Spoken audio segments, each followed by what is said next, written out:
Okay. So now we are done with 2020. 2019 is done. 2020 paper is done. Now we'll shift to 2021 polity questions.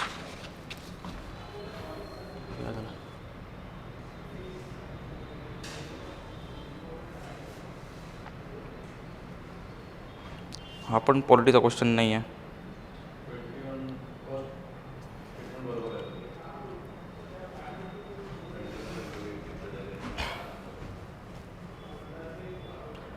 February is declared as International Mother's Language Day by UNICEF. The demand of Bangla has to be one of the national languages was raised in the Constituent Assembly of Pakistan. Which of the following statements are correct? 2021 चा paper है ना? Yes. Okay. So this is wrong. This is right. हा factual question आहे, माहीत असायला पाहिजे किंवा one of the difficult question होतं हे आपल्याला माहीत नसेलच बहुतेक.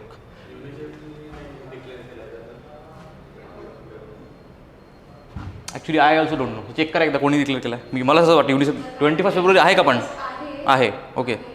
पण युनिसेफने डिक्लेअर केला मग हेच चुकीचं असेल. International mother language day. Okay. Check करा एकदा. UPSCच्या हिशोबाने आन्सर बी आहे. आता पॉलिटीचा क्वेश्चनच नाही, माहीत नाही कसा आला. हो पण तो डिक्लेअर कोणी केला आहे?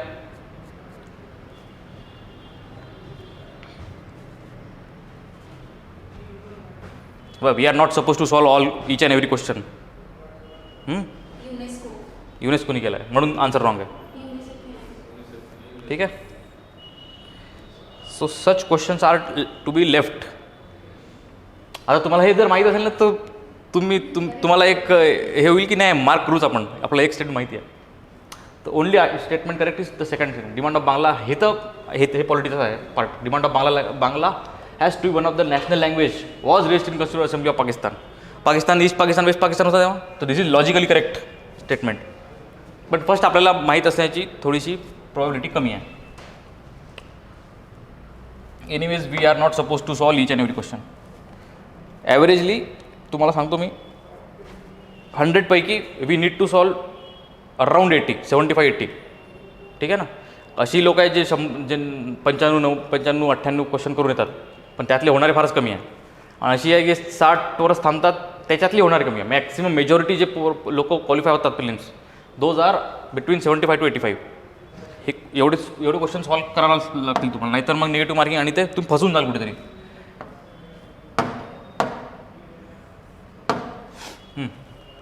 नाही. We adopted parliamentary democracy based on the British model. But how does our model differ from that of British model? As regards legislation, the British Parliament is supreme or sovereign, but in India the power of Parliament to legislate is limited.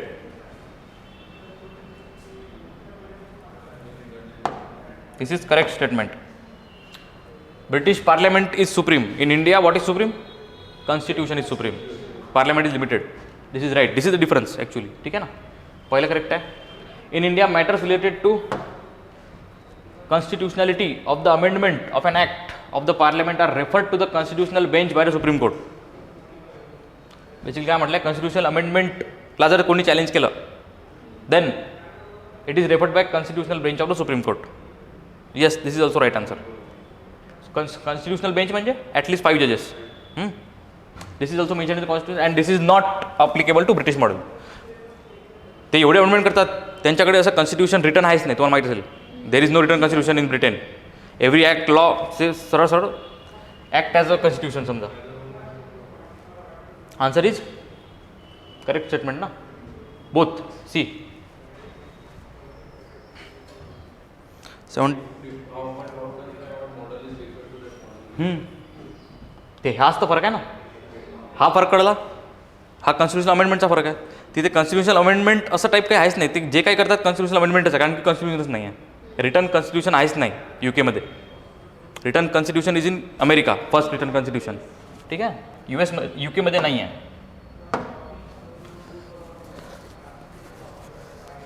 With reference to union government consider the following statements. N. Gopalaswamy Iyengar committee suggested that a minister and a secretary be designated solely for pursuing the subject of administrative reforms and promoting it. आता हा tough question आहे, आता माहीत असेल तसेल. N Gopalaswamy committee वगैरे खूप कठीण आहे. आता दुसरा बघा, 1970 the department of personal was constituted on the recommendation of administrative reforms commission 1966 and this was placed under prime minister charge. आता हे ज्याला constitutional bodies non constitutional bodies माहिती आहे, जो पॉलिटी झालेला आहे त्याला हे माहिती आहे. Department of personal is directly under prime minister, ठीक आहे, and it was recommended by ARC. तर this is correct statement. This statement we don't know, म्हणजे मेजॉरिटीला माहीतच नसेल. तर दिस क्वेश्चन, आता तुमचे किती क्वेश्चन झाले आहे त्याच्यावर डिपेंड राहील हा क्वेश्चन तुम्हाला सॉल्व करायचा की नाही, रिस्क घ्यायची की नाही, ठीक आहे. Answer is 78B. This is wrong. It was not N Gopalaswami Ayyangar committee,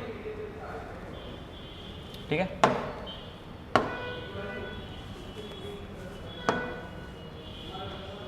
right to privacy, which article?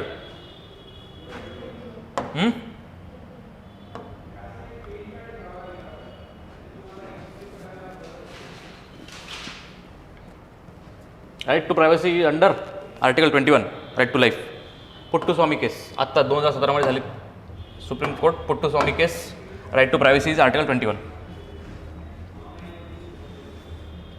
In India, there is no law restricting the candidates from contesting in one Lok Sabha election from 3 constituency. Okay, हा क्वेश्चनच delete केलेला आहे, ठीक आहे ना. हा question was wrong question, it has been deleted. तर एकदा वाचून बघू आपण काय आहे का आपल्या कामाचं, ठीक आहे. हा क्वेश्चन इनव्हॅलिड आहे. In India there is no law restricting the candidates from contesting in one Lok Sabha election from 3 constituency. Yes, there is no law. In 1991 Lok Sabha election, Sri Devilal contested from 3 Lok Sabha election. We don't know about this. As per existing rules, if the candidate contesting in one Lok Sabha election from many constituencies, her party should bear the cost of by-elections to the constituencies vacated by him or her in events of winning. थोडा हा क्वेश्चनच valid नाही, आता काय वाचणार, थोडं खूप काही आहे नाही याच्यात. पण तुम्हाला माहिती आहे एक जण मल्टिपल कॉन्स्टिट्युन्सीमधून भरू शकतो. PM मोदी वाराणसी गुजरातमधूनही भरला होता त्यांनी, केजरीवालनी पण भरला होता, ठीक आहे. नेक्स्ट, नाही केजरीवालने बहुतेक फक्त वाराणसीतूनच भरला होता. Right to the city is an agreed human right and the UN habitat monitors the commitments and made by each country in this regard. हा परत करंट अफेअर बेस्ड क्वेश्चन होता त्या वर्षीचा, 2021चा बरं ना. So again this should not be a political question, but ठीक आहे. Right to city, this is wrong. Not to each country, specific countries mention आहेत फक्त, ठीक आहे. Right to city gives every occupant in the city right to reclaim public spaces and public participation in the city. आता हा common सेन्सनी हा statement right होता आपलं, ठीक आहे ना. यात काही खूप, पण तुम्हाला हे माहीत पाहिजे UN habitat monitor the commitments made by each country in this regard. No, not by each country. So this is also two तर राईटच आहे. Right to city means that state cannot deny and public services to facilities to unauthorised colonies in the city. This is also correct. Both statements are correct. Answer is 2 and 3. 1 is wrong. Judicial custody means an accused is in the custody of the concerned magistrate and such accused is locked up in the police station, not in jail. दोन प्रकारच्या custody असतात. एक आहे judicial custody, एक आहे police custody. कस्टडीमध्ये सगळ्यात पहिले जाईल माणूस, ठीक आहे. नंतर कोर्टात जाईल, मॅजिस्ट्रेटची ऑर्डर येईल, त्याच्यानंतर तो कुठे जाईल, जेलमध्ये. Jail is a judicial custody, ठीक आहे. Police station is not a jail. Jail म्हणजे ज्युडिशियल कस्टडी. आता काय म्हटलं, judicial custody means an accused is locked up in police station. This is wrong. He is in jail, not in police station. During judicial custody the police officer in charge in the case is not allowed to interrogate the suspect without approval of the court. This is also correct. He can interrogate when it is in police custody, not when is in gel. त्याला मग कोर्टाची order लागेल, ठीक आहे. तर answer is, हे चुकलं, हे बरोबर आहे. Answer is B, 82B. 83. When a prisoner makes out a sufficient case, parole cannot be denied to such prisoner because it becomes a matter of his or her right. Parole is not, parole माहिती आहे तुम्हाला काय आहे? खूप सध्या चर्चेत आहे. तो राम रहीम, त्याला सतत पॅरोल भेटत आहे. ही इज इन लाईफ इम्प्रिझनमेंट, पण त्याला सतत पॅरोल म्हणजे ऑन मेडिकल ग्राउंड्सवर कशा तरी कारणामुळे त्याला सुट्टी देत आहे. ठीक आहे ना. But it is not a right. Parole is not a right. ठीक आहे ना. काय म्हटलं यांनी, it is a matter of right. No, it is not a matter of right. Government will decide. One is wrong. State governments have their own prisoner release on parole rules. Prison is in which list? Prison is in state list. The state government has law बनवेल ना. So this is right. Second is right. First is wrong. It is not a right. Answer is B. At national level, which of the ministry is nodal agency to ensure effective implementation of scheduled tribes and other forest dwelling acts? हे पहा, पुन्हा आला आहे या ॲक्टवर question. Schedule tribes and other traditional forest dwellers act. याला अजून एक नाव आहे FRA act, forest rights act 2006. हा परत येत आहे क्वेश्चन. हा 3दा रिपीट झाला आता. Is under which nodal agency? कशात असेल? Schedule tribes,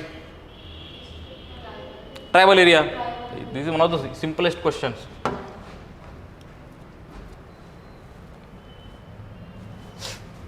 Legislation which confers on the executive or administrative authority an unguided and uncontrolled discretion power in the matter of application of law violates which one of the following articles of the Constitution of India?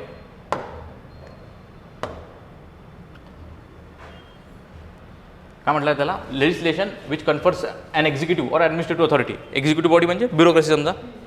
Administrative authority example police. ठीक आहे. And unguided and uncontrolled discretion power, अशा काही गोष्टी आहे ज्यात त्यांना unrestricted powers आहे. पण तशा powers in matter of which of the following law it will violate कुठं होईल? तर या चारपैकी सगळ्यात बेसिक गोष्ट काय? Equality, right to equality. This cannot be violated in any case. ठीक आहे ना. कितीही पण अनलिमिटेड पॉवर असो, right to equality cannot be violated. The answer is A, 14. 44 काय आहे? युनिफॉर्म सिव्हिल कोड, काही संबंधच नाही आहे. 32 राईट टू कॉन्स्टिट्युशनल रेमिडीज, ज्या सुप्रीम कोर्ट रिट्स काढतं. हे येईल क्वेश्चन, याच्यावर आपण पुन्हा डिस्कस करू. म्हणजे आर्टिकल 32 काय म्हणत आहे? जर तुमच्या कोणती हा 32 फंडामेंटल राईट्समध्येच आहे. जर तुमचे कोणती fundamental rights if you are think they are violated, you can directly go to supreme court.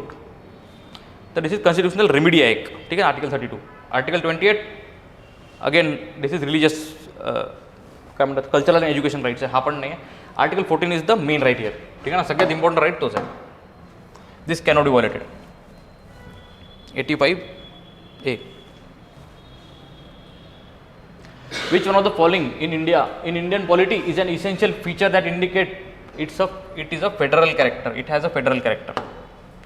दोन प्रकारचे कॅरेक्टर आहे बघा. एक आहे युनिटरी कॅरेक्टर. युनिटरी म्हणजे everything determined by the union. दुसरा आहे फेडरल कॅरेक्टर, म्हणजे स्टेट्सलाही पॉवर आहे. ठीक आहे ना. Both are independent of each other. Federalism. India, what is India? India unitary आहे की फेडरलिझम आहे? India is not unitary. India is a federal country. Union bias आहे आपल्याकडे. We have a unitary bias. म्हणजे वी हॅव स्टेट लिस्ट पण आहे आपल्याकडे, जिथे फक्त स्टेटच लॉ बनवू शकतं. पण स्टेट लिस्टमध्ये आयटम कमी आहे, युनियन लिस्टमध्ये आयटम जास्ती आहे. आणि काही सिच्युएशनमध्ये, फॉर एक्झाम्पल नॅशनल इमर्जन्सी जर लागली, state list will act as concurrent list. Direct union पण गव्हर्नमेंट त्याच्यावर लॉ बनवू शकतं. तर बेसिकली स्टेट लिस्ट थोडीशी आपली it's a low hanging fruit than union list. Union list is technically about state list in India.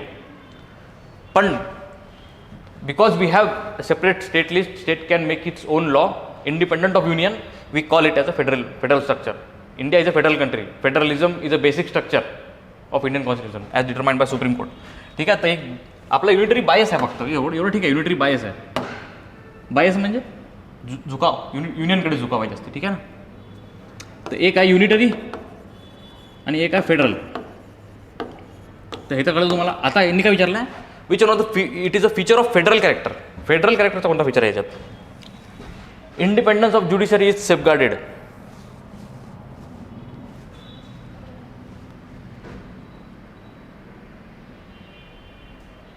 This is the federal feature. Judiciary should be independent of executive. दोन वेगळे limbs पाहिजे, ठीक आहे ना. It cannot be union. Executive आणि judiciary cannot be mixed. It has to be separated. This is the federal, one of the characteristics of federal government. काय characteristics of federal government? पहिली तर आहे dual power.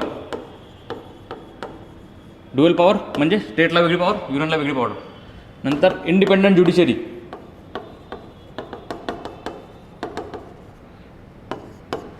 Judiciary shall be, these are the characteristics of federal system. यूएसच्या federal सिस्टममध्ये dual power, independent judiciary, written constitution, और constitution should be supreme. ठीक आहे ना. These are the few characteristics of federal system. त्याच्यातला एक आहे independence of judiciary. नंतर काय, union legislature has elected representative from the constituent units. हा काही संबंधच नाही आहे. Union cabinet can have elected representative from the regional parties. This is also not a federal characteristic. The fundamental rights are enforceable by courts of law. This is also not a federal character. हे unitary गव्हर्नमेंटमध्ये पण ह्या तिन्ही गोष्टी होऊ शकतात. हीच अशी गोष्ट आहे जी युनिटरी गव्हर्नमेंटमध्ये नाही होणार, ही फेडरल गव्हर्नमेंटमध्ये होईल.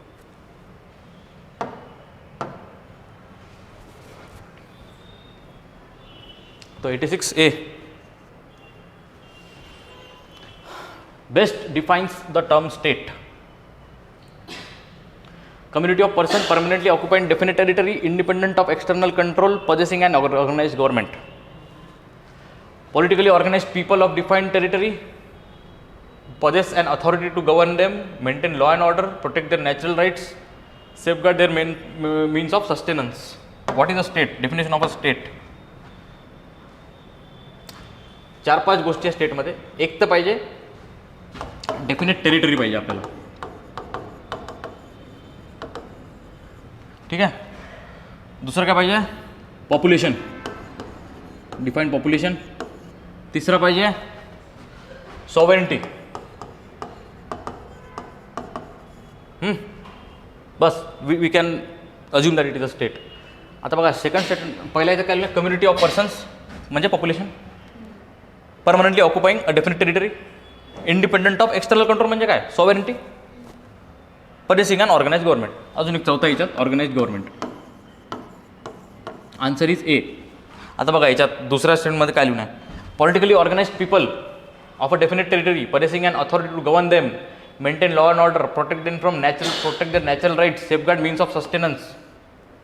मीन्स ऑफ सस्टेनन्स सेफगार्ड करायची जबाबदारी स्टेटची नाही, म्हणजे it is not under state definition, ठीक आहे. Number of persons who have been living in a definite territory for a very long time with their own culture. म्हणजे आत्ता एखादी झाला असेल कंट्री तयार, तर that is not a state. हे पण स्टेटमेंट चुकलं. फॉर एक्झाम्पल आता कोणती एखादी कंट्री झाली असेल तयार, बहुतेक ते कोसोवोच्या बाजूला एक झाली आहे ईस्ट युरोपमध्ये, तो दॅट इज ऑल्सो स्टेट. म्हणजे असं नाही की लॉंग टाईमपासूनच पाहिजे. A society permanently living in the definite territory with a central authority and executive responsible to the central authority and independent judiciary. म्हणजे फक्त सेंट्रल अथॉरिटी असेल तेव्हाच नाही, रिजनल अथॉरिटी पण होऊ शकतं, ठीक आहे ना. This is also wrong, this is also wrong. हे थोडेसे जवळपास आहे स्टेटमेंट, पण जर तुम्हाला एक्झॅक्ट डेफिनेशन माहिती असेल स्टेटची तर you can mark A as a answer, ठीक आहे. With reference to Indian judiciary consider the following statements. Any retired जज of the supreme court of India can be called back to sit and act as a Supreme Court judge by the Chief Justice of India with prior permission of the President of India. This is right. Ad hoc जजेस तसेच बनतात, ठीक आहे ना. जर supreme कोर्टात vacancy असेल, absent असतील लोक, they can call ad hoc जजेस. कोण? Chief justice of India after permission from president. This is right. High court in India has the power to review its own judgment as a supreme court does. आता हा थोडासा trick आहे याच्यात. म्हणजे हे पहा, एक आहे रिव्ह्यू ज्युरिस्डिक्शन. मी तुम्हाला सांगितलं होतं आत्ता, judicial review, sorry, judicial review. Judicial review म्हणजे it will review the acts made by the parliament or the state legislature. This is judicial review. आता काय म्हटलं, high court in India has power to review its own judgment. Reviewing its own judgment is not a judicial review. Court आपला judgment जर review करत आहे, it is not a judicial review, ठीक आहे. ह्या दोन वेगळ्या गोष्टी आहेत. तर आता कोर्ट कॉन्स्टिट्यूशनमध्ये क्लिअरली लिहून आहे, supreme court has the power to review its own judgment. But कॉन्स्टिट्यूशनमध्ये असं लिहून कुठेच नाही आहे डायरेक्टली की high court also has that power to review its own judgment. But we can interpret from constitution. आता तुमचं झालं नाही आहे तर डिटेलमध्ये जावं लागलं आपल्याला, त्यातनं जाऊ आपण. But we can interpret that high court has also power to review its own judgment. ठीक आहे. आता इथे जर म्हटलं असतं as per constitution of India then this statement would have been wrong. High court in India has a power to review its own judgment as no, this is also wrong statement. Only Supreme Court has power. Simple statement, only Supreme Court has power. Interpretingly High Court also has power, but जर प्रिलिम्समध्ये आलं हे तर म्हणजे basic स्टेटमेंटच आहे. Only supreme court has power to review its own jurisdiction, own judgment, not high court. Simple. जास्ती confusion नका करू. हे डिटेलमध्ये आपण नंतर जाऊ जेव्हा पॉलिटी ॲक्च्युअल लेक्चर घेऊ आपण. ठीक आहे. तो आन्सर इज ओनली वन, ए.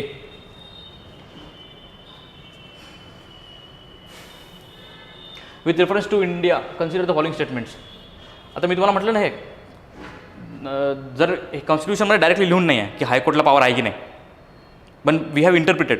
तर जेव्हा आन्सर की यायची होती तेव्हा बरेच कन्फ्युजन होतं या क्वेश्चनवर, पण आन्सर की नाही दिस स्टेटमेंट मेड रॉंग. ठीक आहे. There is only one citizenship and one domicile. Correct आहे. One citizenship, single citizenship. Single citizenship is a characteristics of unitary government. ठीक आहे. म्हणून युनिटरी बायस आहे. अजून एक रिझन की युनिटरी बायस काय आपल्याकडे, because we have only one citizenship. This is similar to UK, not similar to USA. त्यांची एक नॅशनल हे पण आहे आणि स्टेट वाईज पण त्यांची वेगवेगळी सिटीजनशिप आहे. ठीक आहे. But there is only one citizenship and one domicile in India. This is right. A citizen by birth only can become head of the state. What is head of the state? President.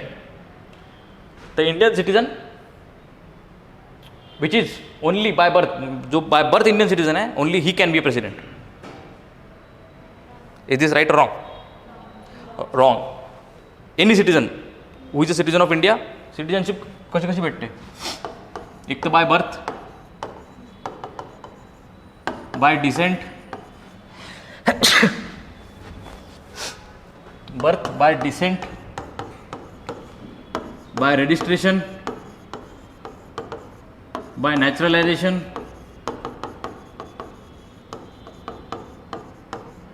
ठीक आहे. यूएसमध्ये he has to be born in US to become president. इंडियामध्ये तसं काही नाही आहे. तुम्ही कशाही मार्गाने सिटिझनशिप घ्या and you are eligible to be a president. ठीक आहे. ते citizen by birth only, this is wrong statement. One is right, two is wrong. Foreigner once granted the citizenship can not be deprived. This is completely wrong. He can be deprived. The answer is A, 89A.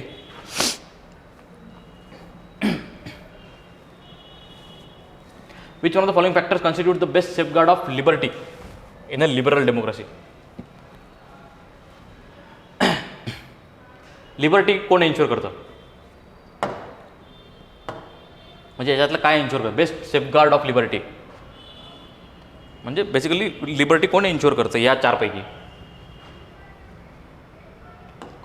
सेंट्रलायझेशन of power. Power centralise झाली म्हणजे काय झालं? एका हातात power आली.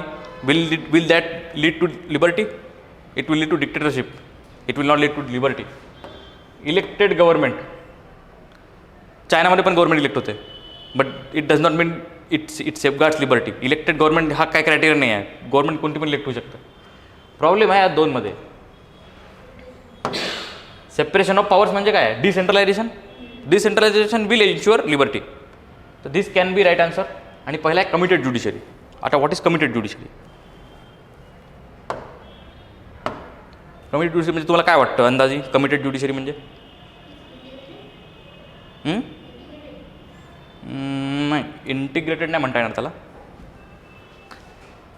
म्हणजे आपण सरळ सरळ इंग्लिशचा अर्थ लावला तर काय निघतं? कमिटेड ज्युडिशरी म्हणजे it is committed to its cause. ठीक आहे ना. Every one will get justice. पण तसा अर्थ नाही आहे इथे. इथे कमिटेड ज्युडिशरी म्हणजे कमिटेड टू गव्हर्नमेंट. हां, it will not be independent judiciary. Basically हा अर्थ आहे. म्हणून हा रॉंग आहे. And answer is this. Separation of powers will ensure liberty among this four. 91. Indian Constitution concentration of wealth violates which right? Violates which of the following? Concentration of wealth.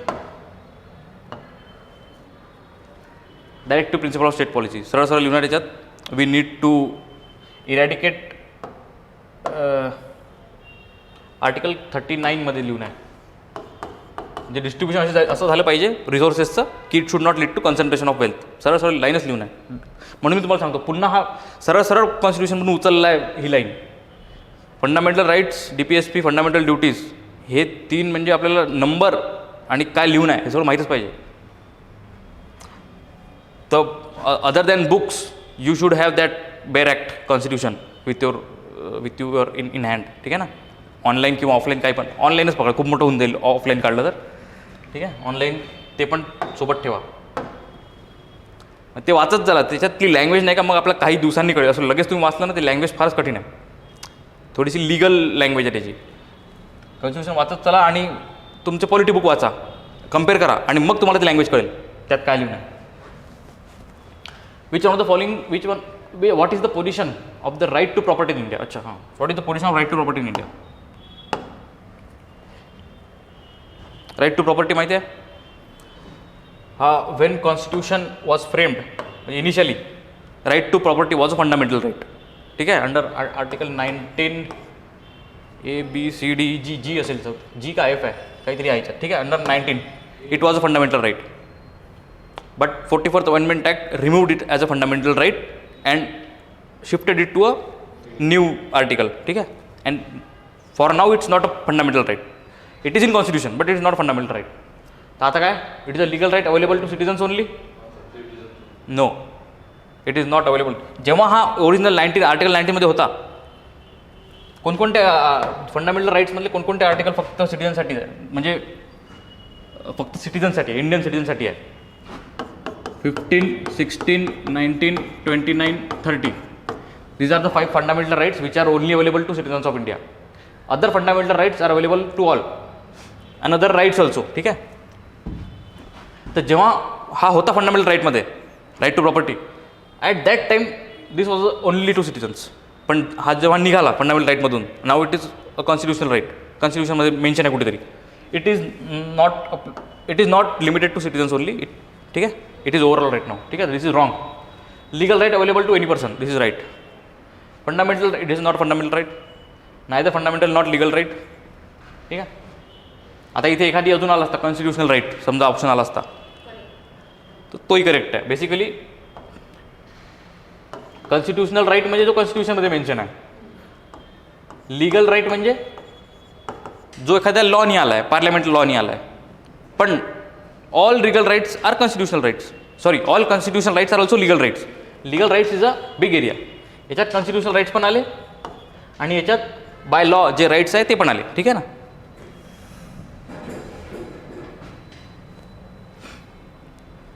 What was the exact constitutional status at the start of constitution? Sovereign democratic republic. बरोबर आहे. These were added secular, socialist. These were added in 42nd Amendment Act. Indira Gandhi काय काय केलं होतं? Secular आणि socialist. This two. So answer is B. Constitutional government means पुन्हा repeat झाला.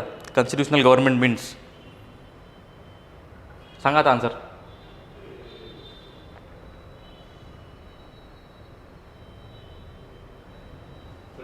D. Limited आलं तिथे. Answer is D. म्हटलं ना 3दा रिपीट झाला. With reference to India the terms Halbi Ho Kui pertain to. Okay. बहुतेक डान्स फॉर्म्स आहे. माहीत आहे का तुम्हाला? ट्रायबल लँग्वेजेस आहे. हलबी हो हो इज अ ट्रायबल लँग्वेज. आता पॉलिटीमध्ये कसाला माहीत नाही मला. ठीक आहे. This is a more of a geography question, human geography. Bharat Ratna and Padma Awards. Bharat-Ratna and Padma Awards are titles under 18(1). Article 18, Fundamental Rights. No title shall be awarded to any citizen of India. You cannot give sir वगैरे लावू नाही शकत आपण, ठीक आहे ना. तिकडे लावतात UK मध्ये बघा तुम्ही, सर चार्ल्स काहीतरी, सर काहीतरी, ठीक आहे. इंडियामध्ये टायटलिंग इज नॉट अलाउड. पण as per a supreme court judgment, these Padma awards, Bharat Ratna titles वगैरे, these are not titles, these are academic achievements. कोणती अचिव्हमेंट, अकॅडमिक नाही, कोणती अचिव्हमेंट्सच्या भरोश्यावर तुम्हाला ते भेटलेलं आहे. These are not titles. So this is wrong. First is wrong. Padma awards which were instituted in the year 1954 were suspended only once. आता हे माहीत असणं थोडंसं मुश्किलच आहे. Number of Bharat Ratna awards is restricted to maximum 5 in a particular year. This is wrong statement. हे काही limit नाही आहे, ठीक आहे ना. This is wrong. Third is wrong. Answer आलं 1 and 2.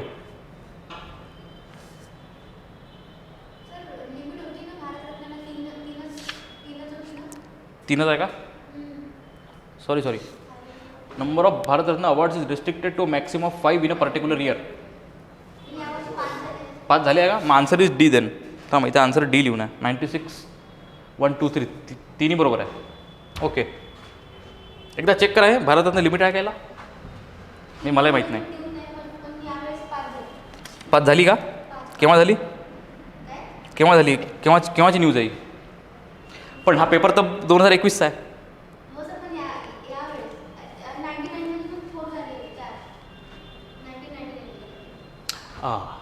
बघ का बरं चुकत आहे आपण?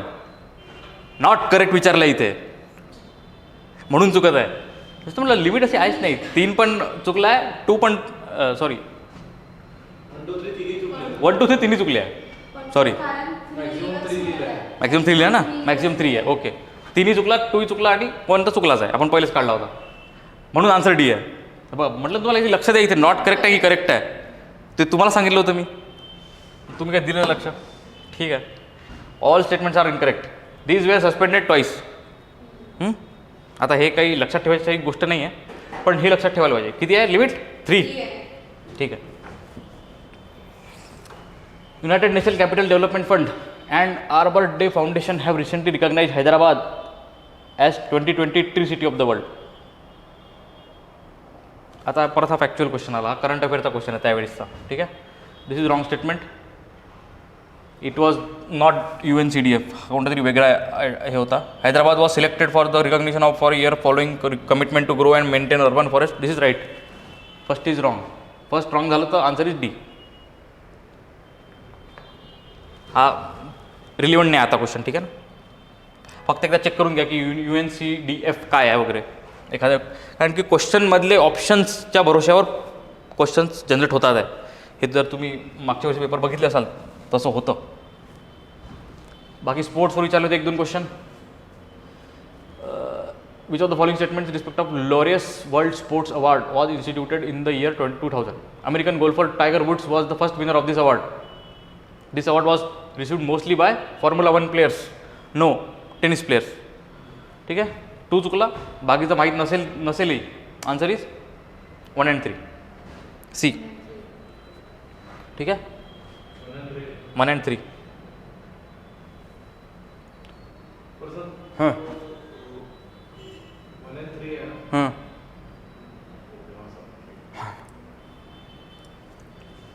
32nd Summer Olympics. Official motto of this Olympics is a new world. No, काहीतरी अजूनही होतं, एवढंच नव्हतं, काहीतरी अजूनही होतं. This is wrong. Sports, climbing, surfing, skateboard, karate and baseball are included in the Olympics. Yes, this is right. B आहे बहुतेक आन्सर. बी. येस, 99 बी. आता परत हा फॅक्च्युअल क्वेश्चन आहे. वर्ल्ड टेस्ट चॅम्पियनशिप हाही क्वेश्चन विचारला होता. फायनलिस्ट्स वेर decided by the number of matches they one. Number of points बोलसर आहे ना. New Zealand was रँक्ड ahead of England because they one more matches. No, because they have more points. Both R wrong. D. So this completes 2021.